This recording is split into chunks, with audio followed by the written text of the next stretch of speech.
આ ગગાજીની મોટી ભાભી હાથમાં તલવાર લઈ અને ગગાજીની ગરદન ઉપર રાખીને કહે છે કે હું તો એક આત્મા છું અને તું મને ઘરેથી બહાર કાઢવા માટે ભુવા પાસે ગયો હતો, તો હવે તારો ખેલ ખતમ। નમસ્કાર મિત્રો, આજે ચાર ભાઈઓએ આ વાડી અને ખેતર માટે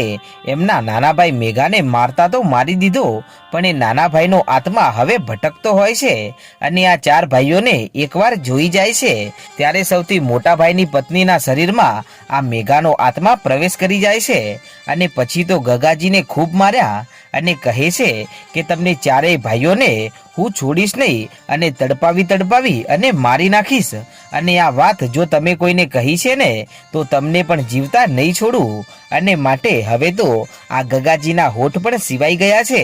અને આમ પછી તો બળદગાડામાં બધા પોતાના ઘરે આવે છે અને ઘરે આવી અને ગગાજી એમની ભાભી પાસેથી ઉતરી અને ફટાફટ ભાગી જાય છે કે મારી ભાભીના શરીરમાં નક્કી કોઈક વળગાળ આવી ગયો છે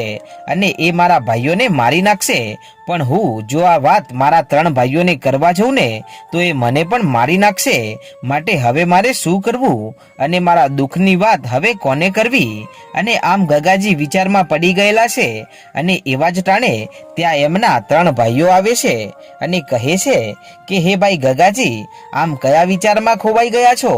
અને ત્યારે ગગાજી કઈ બોલે એ પહેલા તો ગગાજીની સામું એમની ભાભી ફરી આવી અને ડોળા કાઢીને જોવા લાગી અને ત્યારે ગગાજી સમજી ગયા કે હવે ચૂપ રહેવામાં ભલાઈ છે અને પછી તેઓ કહે છે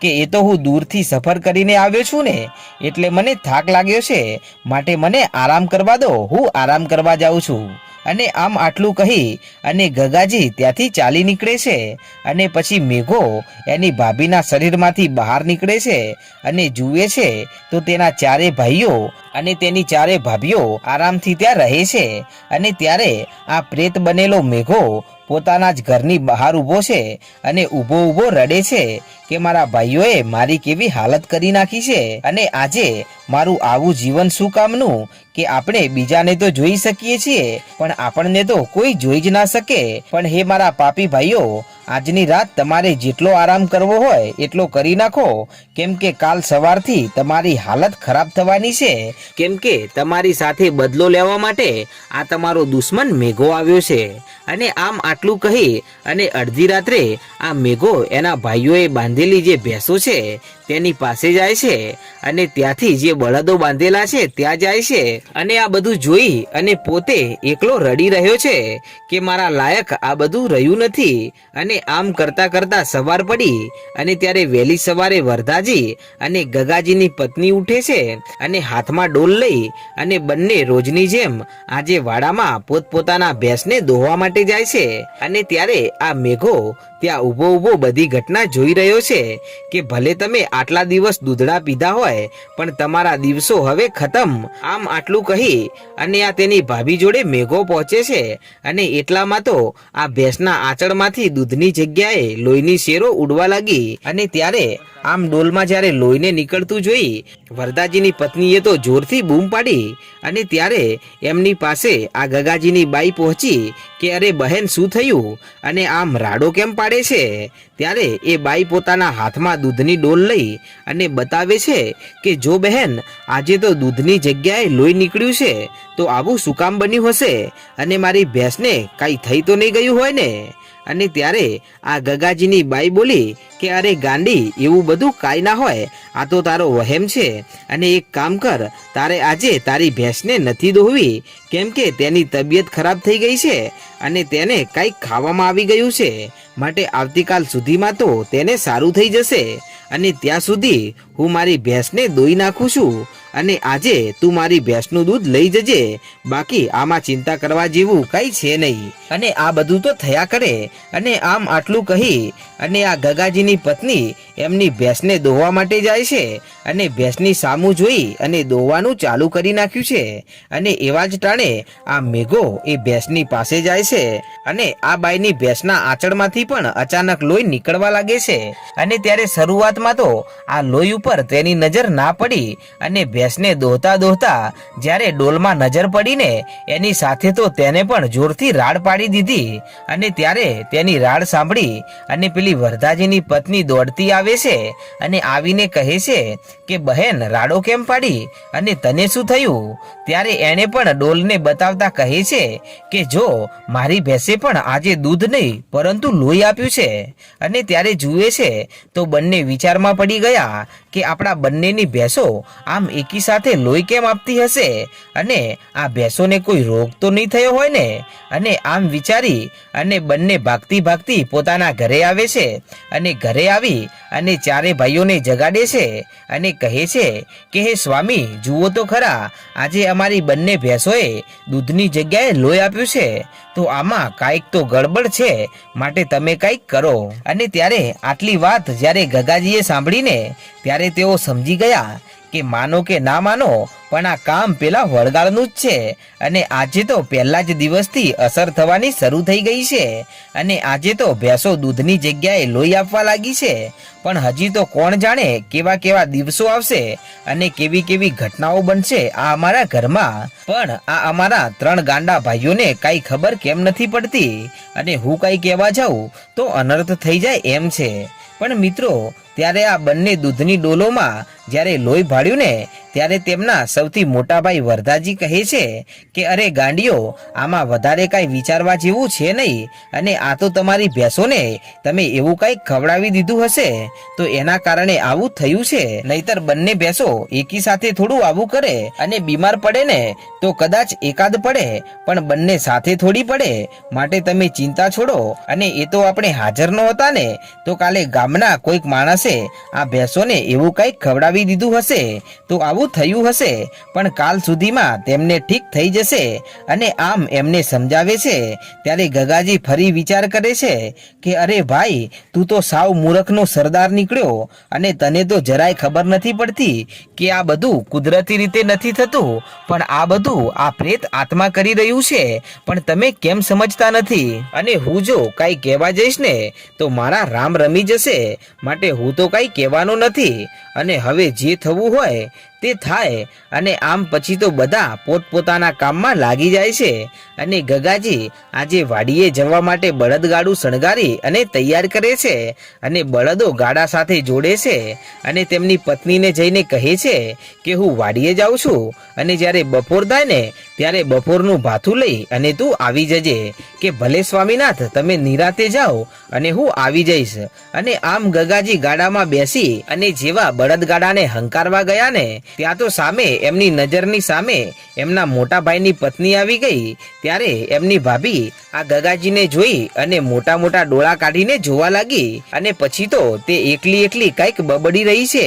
ત્યારે ગગાજી તો ડરી ગયા અને મનમાં વિચાર કરવા લાગ્યા કે જેમ બને ને એમ ઘરેથી આ બળદગાડું લઈ અને નીકળી જવું પડશે અને આજે તો આખો દિવસ ખેતરમાં રહેવું છે અને જ્યારે ઠેઠ અંધારું થઈ જાય ને ત્યારે ખાવાના ટાઈમે રાત્રે ઘરે આવવું છે. અને આમ વિચારી અને આ ગગાજી તો બળદગાડાની રસી હાથમાં લઈ અને જેવા બળદને હંકારવા ગયા ને ત્યાં તો બળદગાડાના ગળે જે દૂસરું લટકાવેલું હતું તે દૂસરું ભાગી ગયું અને બળદ આગળ નીકળી ગયા અને બળદગાડું ઉછળ્યું અને ઊંધું પડ્યું. અને ત્યારે ગગાજી અંદર જોર જોરથી રાડો પાડવા લાગ્યા અને ત્યારે તેમની રાડો સાંભળી અને તેમના 3 ભાઈઓ ભાગતા ભાગતા ત્યાં આવે છે અને આવી અને મહા મહેનતે આ ગાડાને સીધું કર્યું અને ગગાજીને બહાર કાઢ્યા. અને ત્યારે ગગાજી બહાર નીકળ્યા ને એની સાથે તો તેઓ જોર જોરથી હાંફવા લાગ્યા અને એમના મોટા ભાઈને કહે છે કે જોયું મોટા ભાઈ, આજે સવારનું આપણા ઘરે જેવું તેવું થઈ રહ્યું છે અને આજે તો હું પણ માંડ માંડ બચ્યો છું, નહીતર મારા રામ રમી જાત. અને પેલા 3 ભાઈઓ કહે છે, આવું બધું તો થયા કરે, અને આ બળદ કાંઈ માણસ થોડા છે, એ તો જાનવર છે, અને તેમણે થોડા ઘણી તાકાત વધાર કરી નાખી હશે તો ગાડું ઊંધું પડ્યું, આમાં ખોટી શંકાઓ કરવાની ના હોય. અને ત્યારે મોટા ભાઈની પત્ની ત્યાં આવી અને ગગાજીની સામું પેલા હસે છે અને કહે છે કે આ બળદગાડાના દૂસરાને ભાગવામાં આ ગગાજીનો મોટો હાથ છે, કેમ કે તેમણે એક જ બળદને દોડાવ્યો હતો અને પછી પોતે પરિણામ ભોગવી દીધું. અને ત્યારે ગગાજી તો સમજી ગયા કે મારી મોટી ભાભીના શરીરમાં કાંઈક તો છે અને એના કારણે જ આ બધી ઘટનાઓ ઘટી રહી છે. પણ હે મારા ભાઈઓ, તમે જ્યાં સુધી ભાનમાં નહીં આવો ને ત્યાં સુધી મને લાગે છે કે અમારો એકાદ ભાઈ ઓછો થઈ જશે, માટે હવે મારે જ કંઈક કરવું પડશે. અને આમ કરતાં કરતાં સાંજ પડવા આવી છે અને ત્યારે આ ગગાજી વિચાર કરે છે કે લાય કોઈને ખબર ના પડે ને એવી રીતે ગામમાં એક બાણાદારી ભૂવો છે ને તેને પૂછતો આવું કે મારા ઘરે એવી તો શું ઘટના બની છે અને મારા ભાભીના શરીરમાં એવું તો શું છે કે જેના કારણે અમારા ઘરમાં આ બધી સમસ્યાઓ આવી રહી છે. અને આમ વિચારી અને આ ગગાજી તો એકલા ઘરેથી નીકળી પડ્યા પેલા ભૂવા પાસે, અને ચાલતા ચાલતા એ ભૂવાના ઘરે જાય છે અને જઈને બહારથી બૂમ પાડે છે કે ભૂવોજી ઘરે છે ખરા. અને ત્યારે એમના ઘરેથી જે બાઈ હતા તેઓ બહાર આવીને કહે છે કે ના ભાઈ, એ તો 2 દિવસથી કોઈકના દુઃખને મટાડવા માટે બહાર ગામ ગયેલા છે, તો 2 દિવસ સુધીમાં આવી જશે. અને ત્યારે ગગાજી આટલું સાંભળીને પાછા ફર્યા કે અરે, આ ભુવાજીને તો અત્યારે જ બહાર ગામ જવાનું મળ્યું અને 2 દિવસ સુધીમાં તો કોણ જાણે મારા ઘરે કેવું થશે. અને આમ વિચારી અને પાછા પોતે ચાલતા ચાલતા ઘરે આવે છે અને ઘરે આવતાની સાથે જ આંગણામાં જ એમની ભાભી આડા ફર્યા અને એમને રોકી લીધા કે બોલો દિયરજી, તમે ક્યાં ગયા હતા? કે ભાભી, હું તો ગામમાં આંટો મારવા ગયો હતો, મારો પગ છૂટો કરવા, અને જુઓ થોડી વારમાં પાછો પણ આવી ગયો. અને આમ પછી તો ચારે ભાઈઓ વાળું પાણી કરી અને રાત્રે નિંદ્રાને આધીન બની જાય છે. અને ત્યારે અડધી રાત્રે ઘટના એવી બને છે કે ગગાજીને એક સપનું આવે છે અને એ સપનામાં આ ગગાજીની મોટી ભાભી હાથમાં તલવાર લઈ અને ગગાજીની ગરદન ઉપર રાખીને કહે છે કે હું તો એક આત્મા છું અને તું મને ઘરેથી બહાર કાઢવા માટે ભુવા પાસે ગયો હતો, તો હવે તારો ખેલ ખતમ. અને આમ આટલું કહી અને 2 હાથે જ્યારે તલવાર ઉપાડીને ત્યાં તો ગગાજી રાડો અને ચીસો પાડવા લાગ્યા કે બચાવો બચાવો, ભાભી રહેવા દો, મને છોડી દો, હું કાંઈ જાણતો નથી અને મને માફ કરી દો. અને આમ જ્યારે ગગાજી રાડો ને બૂમો પાડવા લાગ્યા ને ત્યારે ગગાજીના 3 ભાઈઓ અને એમની ભાભીઓ દોડી અને તેમની પાસે આવે છે અને એમના ઉપર લોટો ભરીને પાણી છાંટી અને એમને જગાડે છે કે જાગો ગગાજી, આમ અડધી રાત્રે શું રાડો પાડો છો, કોઈને સુવા પણ નથી દેતા. અને ત્યારે આ ગગાજી તો પરસેવાથી રેપઝેપ થઈ ગયા છે અને રડી રહ્યા છે અને પોતે ડરી ગયા છે. ત્યારે એમની ભાભી હસતા હસતા કહેવા લાગી કે અરે રે, આ તો એમને ડરાવનું સપનું આવી ગયું છે, બાકી એમને કાંઈ નથી થયું. અને ત્યારે બધા ભાઈઓ કહે છે કે શું થયું ગગાજી? કે ભાઈ, મને જોરદાર ડરાવનું સપનું આવી ગયું હતું. અને ત્યારે એમના ભાઈઓ કહે છે કે શું તમે અડધી રાત્રે આવા સપના જોઈ અને ડરાવો છો અને કોઈકને ઊંઘવા પણ નથી દેતા? અને આમ કહી અને બધા ભાઈઓ તેમની પાસેથી ચાલી નીકળે છે. અને હવે એમના પાસે ખાલી એક જ એમના મોટા ભાભી વધ્યા છે અને તેઓ કહે છે કે કેમ ગગાજી, આજે તો સપનામાં ખૂબ જ જોરથી રાડો પાડતા હતા તમે? કે હા ભાભી, એ તો ખરાબ સપનું આવી ગયું હતું. અને ત્યારે ફરી એમના ભાભી ડોળા કાઢીને એટલું બોલ્યા કે ગગાજી, સપનામાં તલવારનો ઘાતો નહોતો થયો ને? અને ત્યારે ગગાજી ડરી ગયા કે ભાભી, મારા સપનાની વાત તમને કેવી રીતે ખબર પડી? ત્યારે એ ભાભી બોલ્યા કે હે ગગાજી, જો તમારે ભુવાજીની પાસે જવું હોય તો ભલે જજો, પણ બીજા દિવસે આ તો સપનું હતું, પણ આ વખતે સાચે જ તમારું માથું તલવારથી કાપી નાખીશ. અને ત્યારે ગગાજી કહે છે કે પણ ભાભી, મારા સપનાની વાત તમને કેવી રીતે ખબર પડી? અને ત્યારે એ ભાભી ડોળા કાઢીને એટલું બોલ્યા કે ગગાજી, એ સપનું ન હતું પરંતુ હકીકત હતું. અને આટલું સાંભળતાની સાથે તો આ ગગાજીના ડોળા ફાટી ગયા કે આ બધું મારી સાથે શું શું થઈ રહ્યું છે અને મિત્રો હજી તો ગગાજી અને તેમના ચારે ભાઈઓની સાથે શું શું ઘટનાઓ બને છે તે આપણે આગળના ભાગમાં જોઈશું। તો મિત્રો અમારો આ રસપ્રદ ઇતિહાસ આગળ જોવાનું ભૂલશો નહીં અને તમે પહેલી વાર આવ્યા હોય તો આપણી ચેનલ રાજા મેલડીને સબસ્ક્રાઇબ કરો અને અમને સપોર્ટ કરો, તો અમને પણ તમને નવા નવા ભાગ આપવામાં આનંદ રહેશે। જય માતાજી।